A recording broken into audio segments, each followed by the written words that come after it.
ہر کام کا ایک سلیقہ ہوتا ہے، ایک طریقہ ہوتا ہے، ایک قرینہ ہوتا ہے، ایک ادب ہوتا ہے، مینرز ہوتے ہیں، اور جب کوئی کام صحیح طریقے پر کیا جائے تو وہ صحیح نتائج بھی سامنے لاتا ہے۔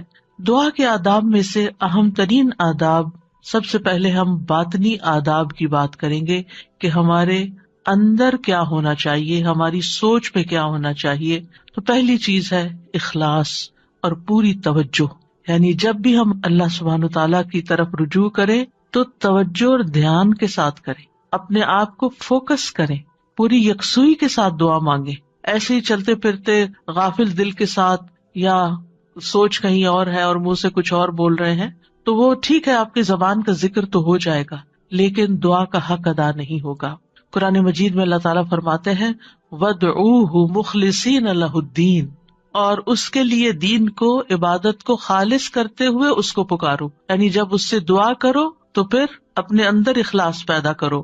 رسول اللہ صلی اللہ علیہ وسلم نے فرمایا اللہ سے قبولیت کے یقین کے ساتھ دعا مانگا کرو کہ اللہ تعالیٰ ضرور قبول کرے گا، اور جان لو کہ اللہ غافل اور لہو و لعب میں مشغول دل کی دعا قبول نہیں فرماتا۔ یعنی اگر آپ توجہ نہیں کرتے اللہ تعالیٰ کی طرف، آپ دھیان نہیں دیتے، آپ کا دل کہیں اور مشغول ہے، صرف زبان سے ہی آپ تکرار کیے چلے جا رہے ہیں تو وہ کافی نہیں، ایسی دعا فائدہ نہیں دے گی۔ دعا کے لیے توجہ ضروری ہے۔ عبد الرحمن بن یزید سے روایت ہے، وہ کہتے ہیں کہ ربیع جمعہ کے دن علقمہ کے پاس آیا کرتے تھے، جب میں وہاں نہ ہوتا تو ان کی طرف پیغام بھیج دیتے۔ تو ایک دفعہ جب وہ آئے، میں وہاں نہ تھا، تو علقمہ مجھ سے ملے، مجھ سے کہا کیا تم نے دیکھا نہیں کہ ربیع کیا بات کہتے ہیں؟ وہ کہتے ہیں کیا تم دیکھتے نہیں کہ لوگ کتنی زیادہ دعائیں کرتے ہیں اور ان کی کتنی کم قبول ہوتی ہیں؟ یہ اس لیے ہوتا ہے کہ اللہ عز و جل خالص دعاؤں کے علاوہ کوئی اور دعا قبول نہیں کرتا۔ یعنی جب تک آپ خالص ہو کے توجہ کے ساتھ دعا نہیں کرتے تو وہ اپنے ہدف تک نہیں پہنچتی، اس کا مقصد پورا نہیں ہوتا، کیونکہ وہ آپ صرف کہہ رہے ہوتے ہیں، مانگ نہیں رہے ہوتے۔ تو آپ کو مانگنا ہے، اور مانگنے کے لیے عاجزی بھی چاہیے، مانگنے کے لیے دل کی تڑپ بھی چاہیے، اور خلوص بھی چاہیے، اور بار بار کی تکرار بھی چاہیے، اور اصرار بھی چاہیے۔ وہ کہتے ہیں کہ میں نے کہا کیا عبداللہ نے بھی یہی نہیں کہا؟ انہوں نے پوچھا کہ عبداللہ نے کیا کہا ہے؟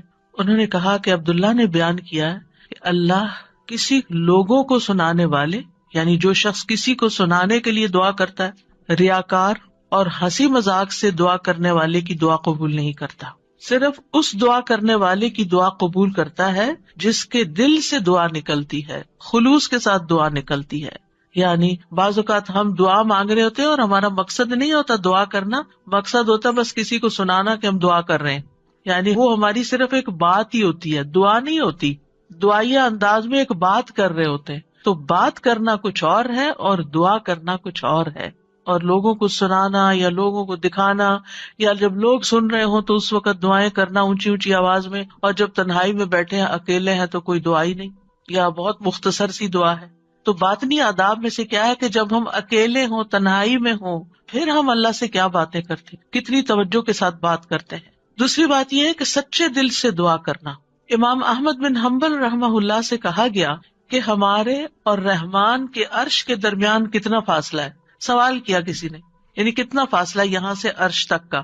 انہوں نے کہا سچے دل سے سچی دعا کرنا، یعنی جب آپ سچے دل سے سچی دعا کرتے ہیں تو آپ کی دعا عرش تک جا پہنچتی، رب العالمین تک پہنچ جاتی ہے، بس اتنا ہی فاصلہ ہے۔ انی قریب، اللہ تعالیٰ قریب ہے، دور نہیں ہے، اسی لیے وہ سنتا ہے ہماری۔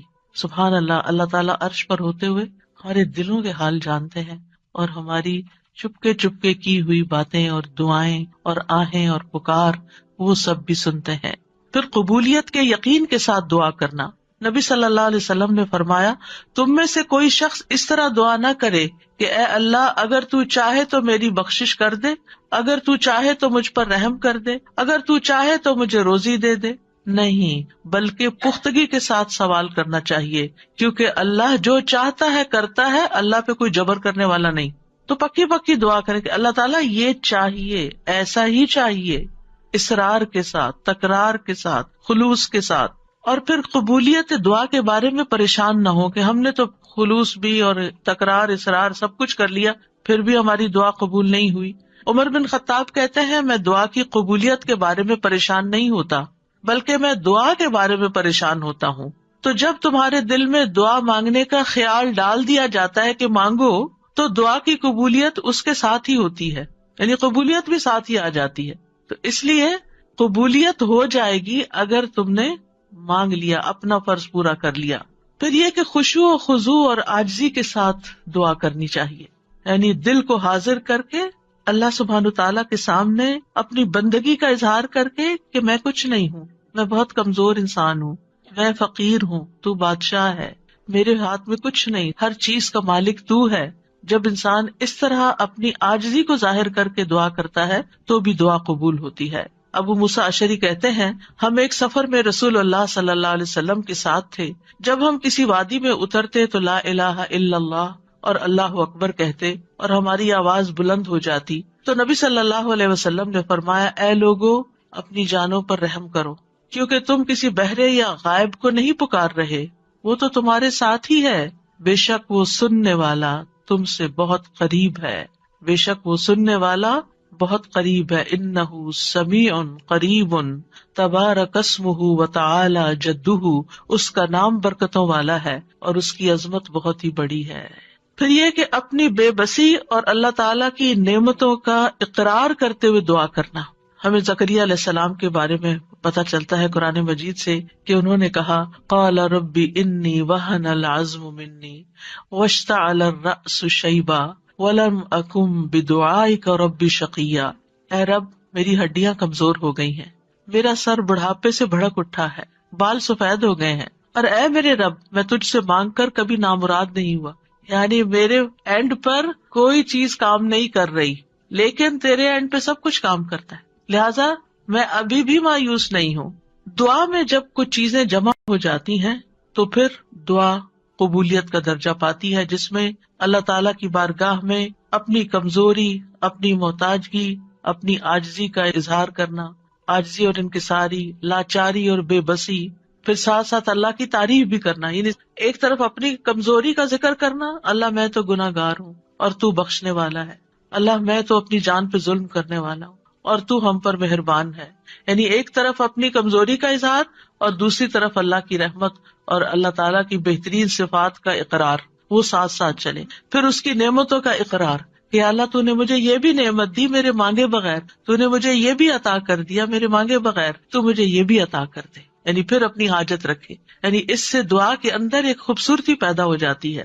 یعنی مانگنے والے کا جو انداز ہوتا ہے اس پر بھی بہت ڈپینڈ کرتا ہے. آپ دیکھیں ایک شخص آپ کے پاس آتا ہے اور روڈلی بات کرتا ہے اور اپنی کوئی ضرورت بتاتا ہے، آپ کیا کریں گے؟ ٹھہر جاؤ، کرتے ہیں تو ہماری خبر لیتے ہیں. آپ شاید کر بھی لیں کچھ اس کے لیے لیکن اس محبت سے نہیں. ایک شخص آتا ہے، وہ بڑی محبت سے آپ سے بات کرتا ہے، آپ کے احسانات کا ذکر کرتا ہے، آپ کی کوئی تعریف کر دیتا ہے اور اس کے بعد اپنی کوئی ضرورت رکھتا ہے تو آپ اپنی وسعت سے بڑھ کے بھی شاید اس کی مدد کرتے. تو جب بندے اور بندے کے بیچ میں یہ معاملہ ہے تو جو اصل بادشاہ ہے اس کا کتنا حق بنتا ہے کہ ہم اس کی نعمتوں کا اقرار کریں، اس کی تعریف کریں اور سچے دل سے اس کی حمد و ثنا بیان کریں. اور پھر خاص طور پر یہ کہ انسان اپنے گناہوں کا اعتراف کرے کہ یا اللہ میں گناہ گار ہوں.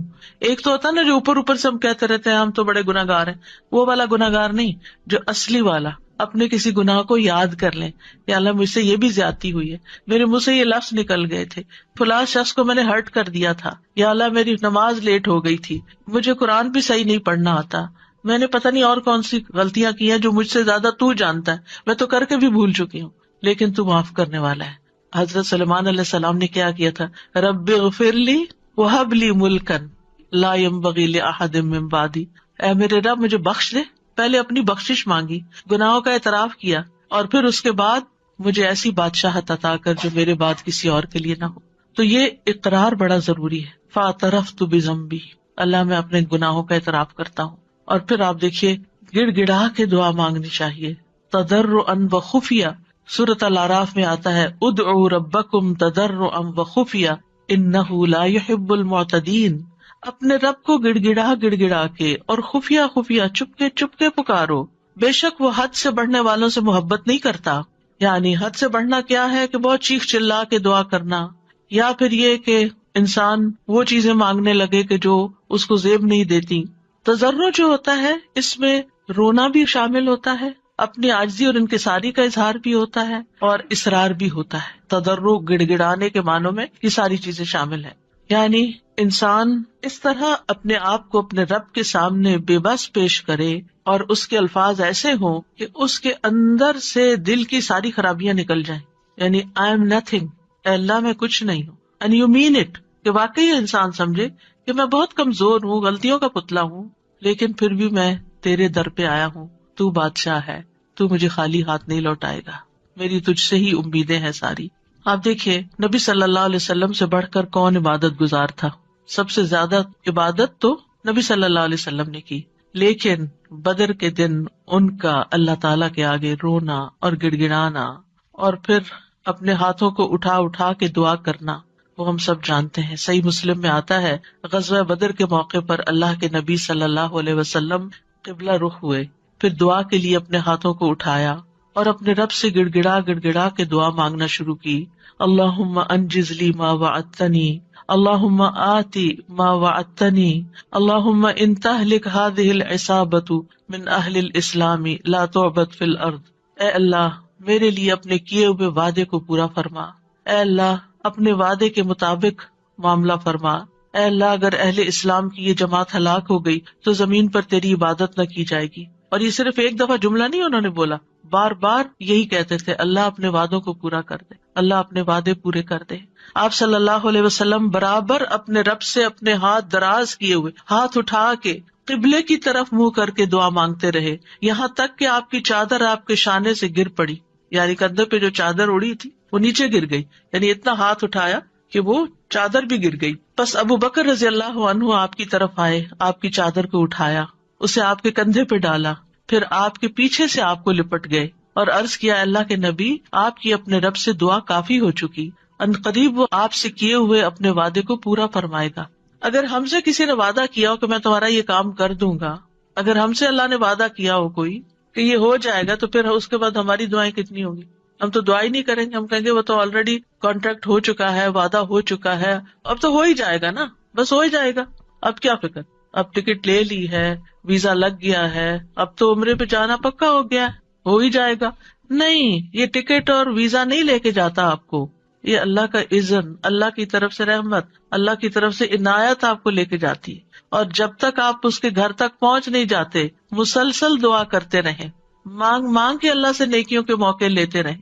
کسی بھی موقع پر کوئی بھی نیکی کا کام کرنا ہو، اب مثلا نماز پڑھنے جا رہے ہیں آپ، تو آپ اللہ تعالیٰ سے دعا کریں، اللہ تعالیٰ نماز تو پڑھنے جا رہی، خوشبو آپ نے ڈالنا ہے، میرا دل آپ نے لگانا ہے، میرے لیے اس نماز کو آنکھوں کی ٹھنڈک آپ نے بنانا ہے، اس نماز میں میری محبت آپ نے ڈالنی ہے. کیونکہ نیکی کے کام بھی فار گرانٹیڈ نہ لیا کریں، یہاں ہو جائیں گے، بس یہ تو فرض ہے نا، ادا کر لیں گے، وضو کر لیا نا، جانماز بچ لی، کیا مشکل ہے، میں چلی جاؤں گی. نہیں، وہاں تک جانے کی توفیق بھی اللہ دیتا ہے، اور اچھا سا کام کرنے کی توفیق بھی اللہ تعالیٰ ہی دیتا ہے. اس لیے اس سے مانگتے رہے، چھوٹی چھوٹی چیزیں، یعنی جو بھی کام کرتے رہے، کھانا پکانے جا رہے ہیں تو دعا کریں یا اللہ بہت اچھا سا بن جائے. کوئی بھی کام، کسی سے کوئی ڈیل کرنے جا رہے ہیں، بازار جا رہے ہیں، کچھ خرید رہے ہیں، کچھ بھی کر رہے ہیں، تو دل دل میں اللہ تعالیٰ کو پکارتے رہیں، اللہ تعالیٰ سے کنیکشن ڈیولپ کریں، اللہ تعالیٰ سے راز و نیاز کیا کریں، اللہ تعالیٰ کو اپنے دل کے قریب محسوس کیا کریں. قریب و مجیب، وہ قریب بھی ہے، جواب بھی دیتا ہے، دعائیں قبول کرتا ہے. اور پھر چپ کے یہ جو دعاؤں کی قسمیں جو میں نے ذکر کی ہیں ابھی، یہ ساری خفیہ دعائیں، دل میں، دائیں بائیں کسی کو نہیں پتا آپ کیا کر رہے ہیں، لیکن مانگتے چلے جائیں. زکریا علیہ السلام کے بارے میں اللہ تعالیٰ نے خاص طور پہ فرمایا، ذکر رحمت ربک عبدہ زکریا اذ نادى ربہ نداء خفیا. یہ آپ کے رب کی اس رحمت کا ذکر ہے جو اس نے اپنے بندے زکریا پر کی جب اس نے اپنے رب کو چپ کے پکارا، چپ کے کسی کو نہیں پتا کیا مانگ رہے ہیں. اللہ تعالیٰ نے قرآن میں کھول دیا کیا مانگا، کیسے مانگا، سب کچھ ہمیں بتا دیا، وہ اپنے رب کو بتا رہے تھے. تو انسان کو چاہیے کہ پوشیدہ دعائیں بھی کرے، کیونکہ اللہ تعالیٰ کو یہ پسند ہے. اللہ سے وہی انسان تنہائی اور علیحدگی میں سرگوشی کرتا ہے جس کو یہ یقین ہو کہ اللہ تعالیٰ اس کے بہت قریب ہے. حسن بن ابی حسن کہتے ہیں کہ ہم نے اپنے زمانے میں ایسے لوگ پائے جو اپنے نیک اعمال میں سے جس عمل کو مخفی رکھنے پر قدرت رکھتے اس کو اتنا مخفی رکھتے کہ کسی کو پتہ نہیں چلتا تھا، چھپا کے عمل کیا کرتے تھے. اور دعا بھی اس میں سے ایک ہے، یعنی آپ دعا کریں چپ کے چھپا چھپا کے، صرف اپنے رب کے ساتھ شیئر کریں. اب دیکھیں آپ اپنے سیکریٹس کس کے ساتھ شیئر کرتے ہیں؟ جس سے آپ کو سب سے زیادہ محبت ہوتی ہے، جو آپ کے سب سے زیادہ قریب ہوتا ہے، صرف فزیکلی نہیں، جو آپ کے دل کے قریب ہوتا ہے. تو اللہ سے بڑھ کر ہمارے دل کے قریب کون ہو سکتا ہے؟ اور اللہ سے بڑھ کر ہمیں محبت کس سے ہونی چاہیے؟ سب سے زیادہ محبت بھی اسی سے، اور سب سے زیادہ قربت کا احساس بھی اسی کے ساتھ، اور پھر سب سے زیادہ راز و نیاز بھی اسی کے ساتھ، مناجات بھی اسی کے ساتھ. تو جب انسان چپ کے دعا کرتا ہے تو اس کے بہت سے فائدے ہوتے ہیں. ایک تو انسان کے ایمان میں اضافہ ہوتا ہے کہ اللہ تعالیٰ خفیہ دعا سنتا ہے. دوسرا یہ ہے کہ اللہ سبحانہ تعالیٰ رب کائنات ہے، بادشاہ ہے. کسی بادشاہ کے دربار میں جا کے آپ کیسے بات کرتے ہیں؟ کس ٹون کے ساتھ، کتنا لاؤڈ؟ کبھی کسی کو دیکھا کہ کسی ڈگنیٹری کے پاس جا کے چیخ چلا کے بات کر رہا ہو؟ اللہ سبحانہ تعالیٰ کے سامنے تو ہمارا ادب اور احترام اور بھی زیادہ ہونا چاہیے. یعنی اللہ سے محبت کا مطلب یہ نہیں کہ ہم پھر اللہ تعالیٰ سے ایسے باتیں کریں جیسے کسی بچے سے باتیں کر رہے ہیں، جیسے اپنے بچوں سے لاڈ کر رہے تھے، ایسے تھوڑی. ادب، احترام. پھر آپ دیکھیے کہ جب انسان چپ کے اور ادب احترام کے ساتھ بات کرتا ہے تو اس میں اخلاص بھی زیادہ ممکن ہوتا ہے. تو یہ چند آداب تھے، باطنی آداب. اب ظاہری آداب. ظاہری آداب میں آپ دعا تو کبھی بھی کہیں بھی مانگ سکتے ہیں، وضو ہو یا نہ ہو. لیکن اگر آپ کی کوئی خاص دعا ہے، کوئی خاص حاجت ہے، کوئی خاص بات ہے، تو پھر آپ باوضو ہو کے، پاک صاف ہو کے، اللہ تعالیٰ کی حضور فارملی بیٹھ کے، نماز پڑھ کے پھر خاص طرح دعا کریں. یعنی یہ مستحب عمل ہے، فرض نہیں ہے، لازم نہیں ہے. کیونکہ آپ دیکھیے کہ جب انسان باوضو ہوتا ہے نا تو اس کی کیفیت اور ہوتی ہے. تو اس اچھی کیفیت کے ساتھ آپ جب مانگتے ہیں تو قبولیت کے زیادہ امکانات ہوتے ہیں. لیکن اگر کوئی وضو نہ کر سکے، کوئی حرج نہیں. ابو عامر رضی اللہ عنہ جب شہید ہوئے تو ابو موسیٰ اشعری رضی اللہ عنہ نے آ کر نبی صلی اللہ علیہ وسلم کو خبر دی اور کہا کہ ابو عامر نے کہا تھا کہ آپ صلی اللہ علیہ وسلم کے پاس جا کر کہنا کہ میرے لیے استغفار کریں. تو اب وہ شہید ہو چکے ہیں. آپ نے پانی طلب کیا، وضو فرمایا، پھر اپنے ہاتھ اٹھا کر دعا کی، اے اللہ ابو عامر کی مغفرت فرما. کیا ہمیں اگر کوئی دعا کے لیے کہتا ہے، ہم نے بھی کبھی ایسا اہتمام کیا؟ پھر ہم اپنی اور رسول اللہ صلی اللہ علیہ وسلم کی امت کے لیے جو خیر خواہی ہے اس کا فرق دیکھ لیں کہ کوئی اگر ہمیں کہتا ہے کہ ہمارے لیے دعا کر دیں تو ہم اس کو الٹا بوجھ سمجھ لیتے ہیں. اور اس حدیث سے یہ بھی پتہ چلتا ہے کہ کسی کو اپنی بخشش کی دعا کے لیے کہنے میں کوئی حرج نہیں، اور خاص طور پر اپنے قریبی دوستوں اور اپنے بچوں کو یہ وصیت بھی کرنی چاہیے کہ خصوصاً مرنے کے بعد ہماری بخشش کی دعا ضرور کریں. سب سے بہترین تحفہ جو ہم کسی میت کو بھیج سکتے ہیں وہ اس کے لیے دل سے کی ہوئی بخشش کی دعا ہے. آج کل تو بس ایک رواج چل پڑا ہے کہ کوئی فوت ہوتا ہے، گروپ میں ڈال دیتے ہیں اور سارے اٹھا کے کٹ پیسٹ کر کے دعائیں پیسٹ کرتے جاتے ہیں اور فارغ ہو جاتے ہیں، اور بیٹھ کے آرام سے سکون سے توجہ سے دعا نہیں کرتے کہ جانے والے کو اس وقت پتہ نہیں کیسی ضرورت ہوگی ہماری دعا کی. تو ہمارے خلوص کا یہ تقاضا ہے کہ ہم اپنے پیاروں کے لیے بہت اہتمام کے ساتھ دعا کریں کہ ہم دنیا میں ہوں یا نہ ہوں، اور خصوصاً جب والدین چلے جائیں دنیا سے تو وہ اور زیادہ ہماری دعاؤں کے محتاج ہو جاتے ہیں. پھر اسی طرح دعا کرتے وقت قبلہ رخ ہو جانا افضل ہے، یہ بھی مستحب ہے. نہ ہو کوئی بات نہیں، کسی بھی جگہ کسی بھی طرف رخ کر کے آپ دعا کر سکتے ہیں.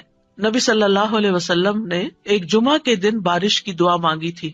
اس وقت آپ کا چہرہ مشرق کی طرف تھا، قبلے کی طرف نہیں، کیونکہ آپ جمعے کا خطبہ دے رہے تھے. تو جمعے کے خطبے میں پھر اپوزٹ ڈائریکشن پہ انسان کھڑا ہوتا ہے، تو آپ نے دیر اینڈ دین دعا مانگ لی. لیکن اوور آل آپ دیکھیے کہ جب آپ عبادت کے وقت قبلہ رخ ہو کے بیٹھتے ہیں تو اس سے ایک پازیٹیو انرجی آپ کے اندر سے آتی ہے، آپ کو ایک فیلنگ آتی ہے، آپ کا فوکس بڑھ جاتا ہے. قبلہ ہے بھی کس لیے؟ ایک فوکس کے لیے نا، آرگنائز کرنے کے لیے نمازوں کو، کہ پوری دنیا کے جو نمازی ہیں وہ ایک ہی طرف رخ رکھے. اور اسی لیے آپ دیکھیں کہ جب ہم حرم شریف جاتے ہیں، کعبہ کے پاس جاتے ہیں، تو کتنی پازیٹیو انرجی لے کر آتے ہیں. ہماری سوچیں، ہمارے خیال، ہمیں سارے غم بھول جاتے ہیں، ساری پریشانیاں دور ہو جاتی ہیں، اور ایک اور خاص طرح کی انرجی ہمارے اندر آ جاتی ہے. تو اس لیے بہتر ہے کہ قبلے کی طرف منہ کر لیں، نہیں ہے تو کوئی بات نہیں. علی بن ابی طالب سے روایت ہے، ایک مرتبہ ہم رسول اللہ صلی اللہ علیہ وسلم کے ساتھ سفر پر روانہ ہوئے جب ہم ہرہ میں اس سیراب کی ہوئی زمین پر پہنچے جو سعد بن ابی وقاص کی ملکیت میں تھی، تو رسول اللہ صلی اللہ علیہ وسلم نے فرمایا میرے لیے وضو کا پانی لاؤ۔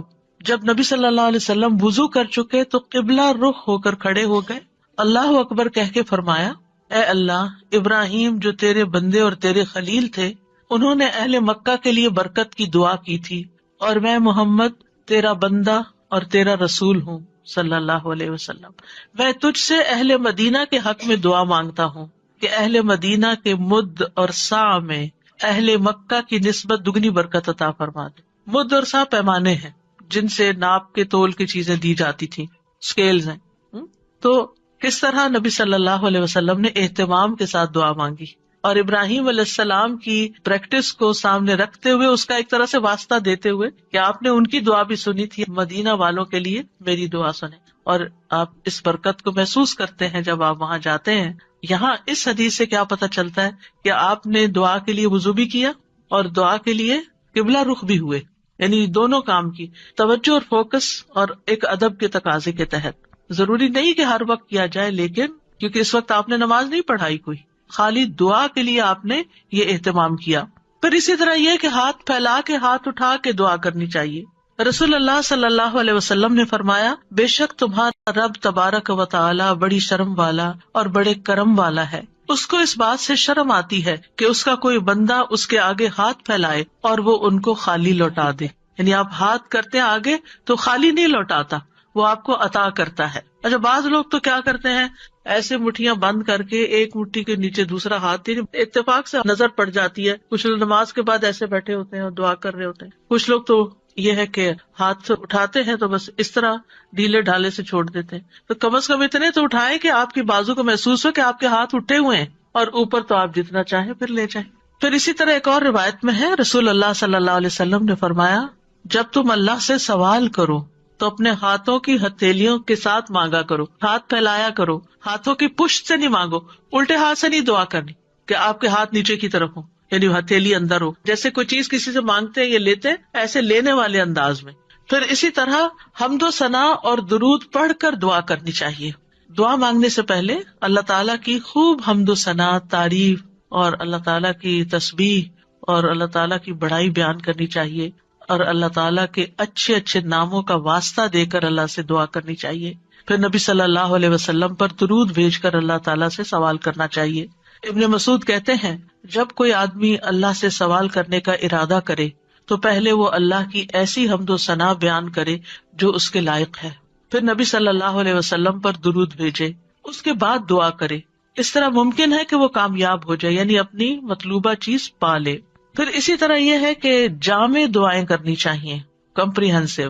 حضرت عائشہ کہتی ہیں کہ رسول اللہ صلی اللہ علیہ وسلم جامع دعا پسند فرماتے اور اس کے علاوہ کو چھوڑ دیتے، یہ بہت لمبی نہیں کرتے تھے، مختصر، یعنی بہت لمبی دعا اور بہت ڈیٹیل میں جانے کی بجائے جامع کلام اور اچھے کلمات کا انتخاب کیا جائے جس سے اللہ تعالیٰ کی رحمت ہماری طرف آئے۔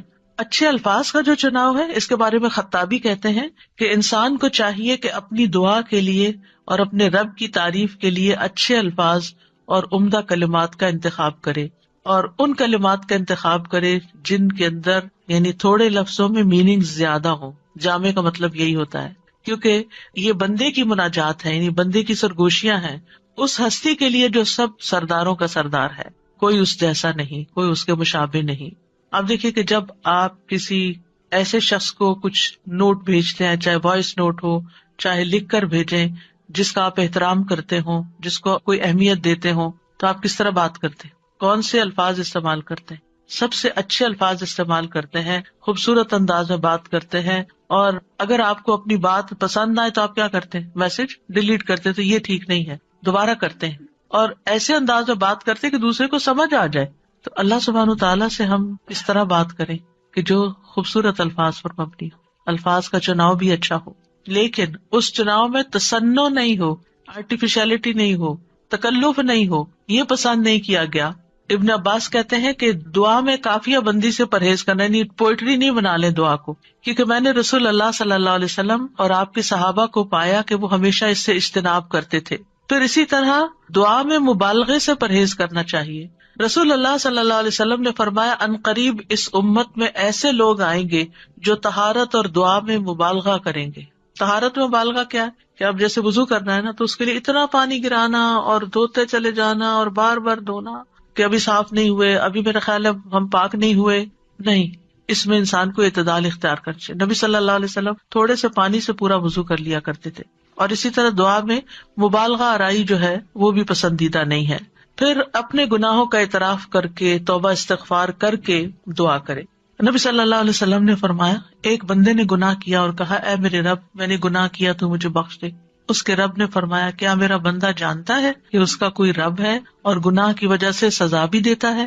میں نے اپنے بندے کو بخش دیا کیونکہ میرے بندے کا یہ یقین تھا کہ میرا رب بخشش فرمانے والا ہے, اسی لیے وہ میرے پاس آیا بخشش مانگنے کے لیے, تو میں نے اس کو بخش دیا. دعا کرنے والے کو پہلے اپنے لیے دعا کرنی چاہیے, پھر اپنے قریب والوں کے لیے, پھر دور والوں کے لیے. جیسے قرآن مجید میں آتا ہے ابراہیم علیہ السلام کی دعا ربنا اغفر لی ولوالدی وللمؤمنین یوم یقوم الحساب. اللہ مجھے بخش دے, میرے والدین کو بخش دے اور سارے مومنوں کو بخش دے قیامت کے دن. رسول اللہ صلی اللہ علیہ وسلم جب کسی کا ذکر کرتے ہوئے اس کے لیے دعا کرتے تو پہلے اپنے لیے کرتے, پھر اسی طرح تکرار اور اصرار سے دعا کرنی چاہیے. نبی صلی اللہ علیہ وسلم جب دعا کرتے تو 3 مرتبہ دعا کرتے, ہر دفعہ نہیں لیکن جو خاص خاص دعائیں ہوتی. رسول اللہ صلی اللہ علیہ وسلم نے فرمایا جو شخص 3 مرتبہ اللہ سے جنت مانگے, جنت کہتی ہے اللہم ادخلہ الجنہ, یعنی آپ جب نماز میں یا بعد میں دعا کرتے ہیں کہ اللہم انی اسألک الجنہ, اللہم انی اسألک الجنہ, اللہم انی اسألک الجنہ, تو جنت کہتی ہے اللہم ادخلہ الجنہ. پھر اسی طرح جو بھی ضرورت ہو اس کے لیے صرف 1 دفعہ دعا کر کے چھوڑ نہ دی جائے بلکہ کثرت سے مانگتے رہیں. ابو درداء کہتے ہیں جو کثرت سے دروازہ کھٹکھٹاتا ہے قریب ہے اس کے لیے کھول دیا جائے, جو کثرت سے دعا مانگتا ہے قریب ہے کہ اس کی دعا قبول کر لی جائے. پھر اسی طرح پوری کوشش لگا دینی چاہیے, اللہ کی رحمت سے مایوس نہیں ہونا چاہیے. یہ نہیں کہنا چاہیے کہ 20 سال ہو گئے یہ دعا کرتے ہوئے ابھی تک قبول نہیں ہوئی. نہیں, مانگتے رہیں. ہر دعا کی قبولیت کا ایک وقت ہے. یعقوب علیہ السلام کی دعا کتنے سالوں میں جا کے قبول ہوئی, بعض کہتے ہیں 40 سال بعد, اس سے بھی زیادہ بتاتے ہیں. اسی طرح ابراہیم علیہ السلام کی جو دعا نبی صلی اللہ علیہ وسلم کے بارے میں تھی کئی ہزار سال کے بعد وہ قبول ہوئی. پھر اسی طرح باقی پیغمبروں کی بھی جو دعائیں ہیں, یعنی ہم دیکھتے ہیں دونوں طرح سے معاملات ہیں, فوری طور پر بھی اور تاخیر سے بھی, کیونکہ یہ اللہ تعالیٰ کو پتا ہے کہ ہمارے لیے کیا بہتر ہے. کیونکہ بعض اوقات اگر ہماری کوئی دعا فوری قبول ہو جائے تو ہو سکتا ہے کہ وہ ہمارے لیے نقصان دہ ہو جائے.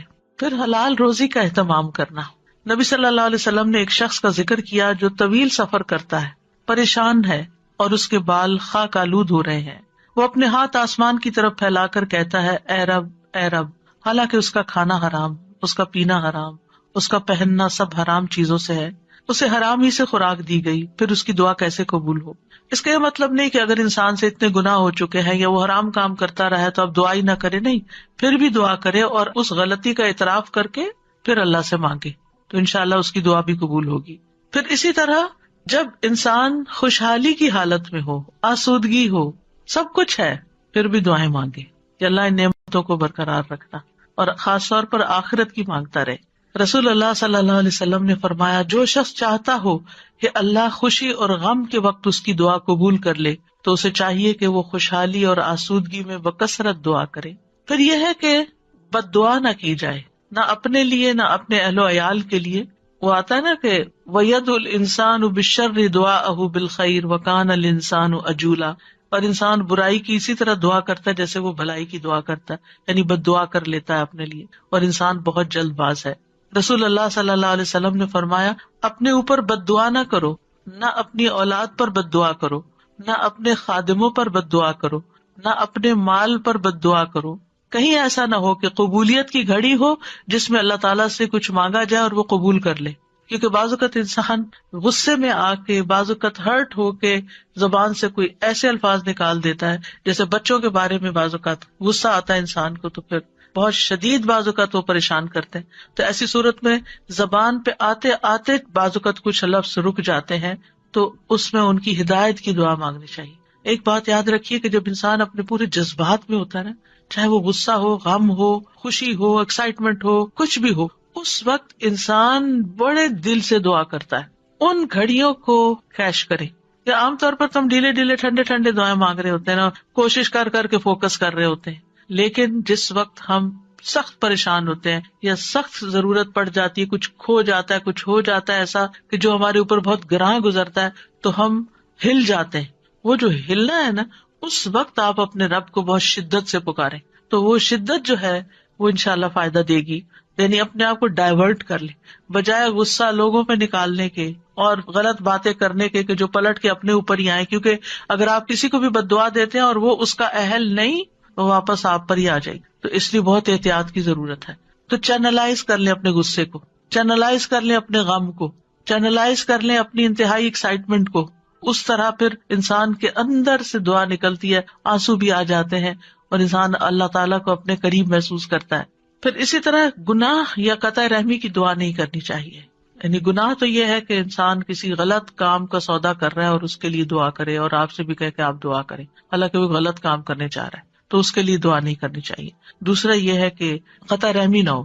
قطع رحمی کیا ہوتی ہے کہ مثلاً کوئی کہے اپنے کسی بچے کے بارے میں یا اللہ اس کو میری آنکھوں سے دور کر دے، اس قسم کی دعائیں نہیں کرنی چاہیے. یہ بددعا میں شامل ہو جاتی ہے. اور جلد بازی نہیں کرنی چاہیے کہ بس فوراً ابھی قبول ہونی تو میں تو آئندہ دعا نہیں کروں گی. اب آپ دیکھیے کہ دعا کے معاملے میں ایک اور چیز بھی ہے، اور وہ ہے دعا میں وسیلہ اختیار کرنا.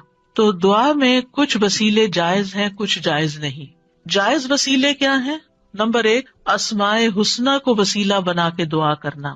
قرآن مجید میں آتا ہے وَلِلَّهِ الْأَسْمَاءُ الْحُسْنَى فَادْعُوهُ بِهَا، اور سب اچھے نام اللہ ہی کے ہیں، سو اسے ان کے ساتھ پکارو، اچھے ناموں کے ساتھ. مثلا ہم یہ کہیں کہ یا حی یا قیوم برحمتک استغیث، اب یہاں اللہ کے ناموں کو وسیلہ بنایا اور رحمت مانگی. یا ذا الجلال والاکرام، یا من بیدہ ملکوت السماوات والارض، یا رب ربنا، یا رب العالمین، یا ارحم الراحمین، یا اللہ یا رحمان یا رحیم، یا اللہ یا کریم، یا وہاب. رزق مانگنا تو یا رزاق. اس طرح اللہ تعالیٰ کے ناموں کو وسیلہ بنا کے آپ دعا کر سکتے ہیں. کچھ تو وہ نام ہیں جن میں اسم اعظم بھی ہے، اور نبی صلی اللہ علیہ وسلم نے ان ناموں کے ساتھ دعا کی ہے جو مشہور یا حی یا قیوم وغیرہ. لیکن یہ ہے کہ چونکہ ایک عمومی ہدایت ہے کہ اللہ کے ناموں کے ساتھ دعا کی جائے، تو کسی بھی نام کو جو آپ کو بہت اچھا لگتا ہے، اللہ تعالیٰ کی کوئی بھی پیاری صفت، اس کے ساتھ اللہ کو پکار کے آپ اللہ تعالیٰ سے دعا کریں. کیونکہ یہ بھی ایک محبت کا اظہار ہوتا ہے نا، جس سے آپ محبت کرتے ہیں اس کے آپ ہر نام سے ہی پیار کرتے ہیں، بلکہ نئے نئے نام رکھتے رہتے ہیں. یا قریب یا مجیب بھی کہہ سکتے ہیں. پھر فرشتے بھی آپ دیکھیں کہ اللہ کے ناموں کو وسیلہ بنا کر دعا کرتے ہیں. الذین یحملون العرش ومن حولہ یسبحون بحمد ربہم ویؤمنون بہ ویستغفرون للذین آمنوا. کیا کہتے ہیں؟ ربنا وسعت کل شیء رحمتا وعلما، اے ہمارے رب تو نے ہر چیز کو اپنی رحمت اور علم سے گھیر رکھا ہے. تو یہ اللہ کے ناموں کو وسیلہ بنا رہے ہیں ایک طرح سے. اس کے بعد کہتے ہیں فاغفر للذین تابوا، اللہ جو توبہ کرتے ہیں، واتبعوا سبیلک، تیرے رستے پہ چلتے ہیں، ان کو بخش دے. وقہم عذاب الجحیم، اور انہیں جہنم کے عذاب سے بچا لے. انبیاء علیہ السلام بھی اللہ کے ناموں کا وسیلہ اختیار کرتے ہیں. حضرت سلیمان نے عرض کیا تھا قال رب اغفر لی وہب لی ملکا لا ينبغی لأحد من بعدی انک انت الوہاب. تو بہت عطا کرنے والا ہے، تو مجھے بھی عطا کر. پھر اسی طرح یوسف علیہ السلام نے دعا کی تھی رب قد آتیتنی من الملک وعلمتنی من تأویل الاحادیث فاطر السماوات والارض انت ولی فی الدنیا والآخرہ توفنی مسلما والحقنی بالصالحین. تو یہاں پر فاطر السماوات والارض یہ اللہ تعالیٰ کے نام لیا گیا ہے. نبی صلی اللہ علیہ وسلم کو بھی جب کوئی مشکل پیش آتی تو آپ فرماتے یا حی یا قیوم برحمتک استغیث. اور یہ قبولیت کے اسباب میں سے ہے اللہ کے ناموں کے ساتھ دعا کرنا جو ہے.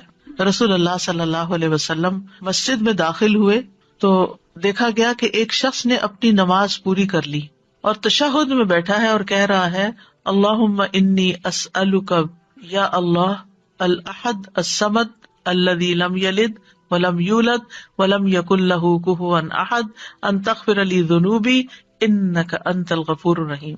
آپ صلی اللہ علیہ وسلم نے 3 بار فرمایا اس کو بخش دیا گیا ہے. یعنی اس دعا کے ساتھ آپ دیکھیں کہ اس میں اخلاص بھی ہے نا. یا اللہ الاحد الصمد الذی لم یلد ولم یولد وَلَمْ يَكُنْ لَهُ كُفُوًا أَحَدٌ، یہ سورۃ اخلاص کا حصہ ہے۔ أَن تَغْفِرَ لِي ذُنُوبِي، میں توحید خالص کا اقرار کر کے اپنے گناہوں کی معافی مانگتا ہوں۔ پھر یا ذی الجلال والاکرام کو لازم پکڑ لینا چاہیے۔ نبی صلی اللہ علیہ وسلم نے فرمایا ان ناموں کے ساتھ چمٹے رہو، یعنی روزانہ ان ناموں کے ساتھ اللہ تعالیٰ سے دعا کرنی چاہیے۔ پھر یہ کہ ادب کے ساتھ اس کی صفت بیان کرتے ہوئے دعا کرنی چاہیے۔ پھر رب کے وسیلے سے دعا کرنی چاہیے، یعنی ابو درداء کہتے ہیں اللہ تعالیٰ مومنوں پر رحم فرمائے، وہ مسلسل یہی کہتے رہے ربنا ربنا ربنا ربنا، یہاں تک کہ ان کی دعا قبول کر لی گئی۔ اپنے نیک اعمال کو وسیلہ بنا کے دعا کرنا، یعنی یہ وسیلہ دے سکتے ہیں ہم۔ اور اس کی دلیل وہ غار والے ہیں جو غار میں پھنس گئے تھے، 3 لوگ، انہوں نے اپنے اپنے نیک عمل کو وسیلہ بنا کر دعا کی تو غار کے دروازے یا دھانے سے بھاری پتھر ہٹ گیا جو 3 لوگ مل کے بھی ہٹا نہیں پا رہے تھے۔ پھر اپنے ایمان لانے کو وسیلہ بنا سکتے ہیں، الذین یقولون ربنا اننا آمنا فاغفر لنا ذنوبنا وقنا عذاب النار، جو لوگ کہتے ہیں اے ہمارے رب، بے شک ہم ایمان لے آئے تو ہمارے لیے ہمارے گناہوں کو بخش دے، یعنی ہمارے ایمان کی وجہ سے ہمارے گناہوں کو بخش دے اور ہمیں آگ کے عذاب سے بچا لے۔ پھر زندہ نیک لوگوں کی دعا کے ساتھ وسیلہ پکڑنا، یعنی ان سے دعا کروانا۔ نیک لوگوں میں سے اگر کوئی آدمی زندہ ہے، آپ کے والدین ہیں، سارا وقت عبادت میں لگے رہتے ہیں، کوئی غیبت چگلی نہیں کرتے ادھر ادھر، نانا نانی دادا دادی بزرگ ہو جاتے ہیں نا، یا والدین بھی بزرگ آپ کے پاس ہیں، اور آپ دیکھتے کہ سارا دن یا وہ تسبیح کر رہے ہیں، یا وہ قرآن پڑھ رہے ہیں، یا وہ نمازیں پڑھ رہے ہیں، اور عمر کے اس حصے میں پہنچ گئے ہیں کہ اب وہ کوئی برا کام نہیں کرتے، تو ان سے بھی خاص دعا کروانی چاہیے۔ یعنی ان کے پاس جا کر کہنا آپ ہمارے لیے دعا کریں یا ان سے دعا کروائیں، تو یہ دراصل آپ ان کا وسیلہ پکڑ رہے ہیں۔